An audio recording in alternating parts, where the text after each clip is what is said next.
Hi there, welcome back to English Language and Literature. Do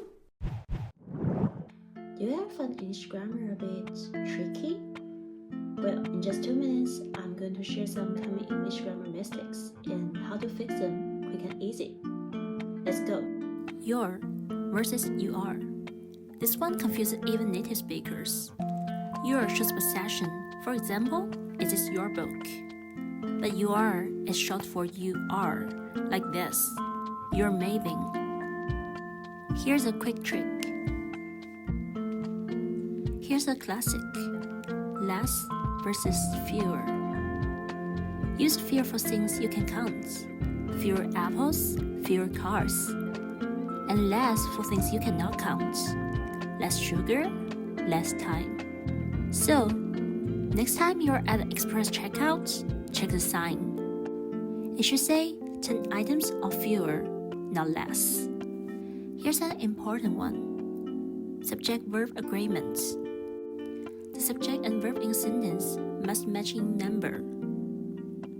For example, she runs every morning, not she run every morning. And if the subject is plural, the verb doesn't get an S.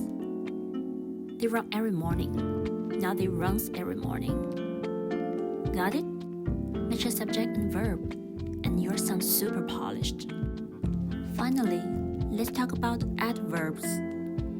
Adverbs are great, but overusing them can weaken your writing. Instead of saying, she ran very quickly, just say, she sprinted. It's stronger and more precise. So, choose vivid verbs and use adverbs sparingly. You'll have more impact. Time's almost up, but here's a bonus tip. Grammar doesn't have to be scary.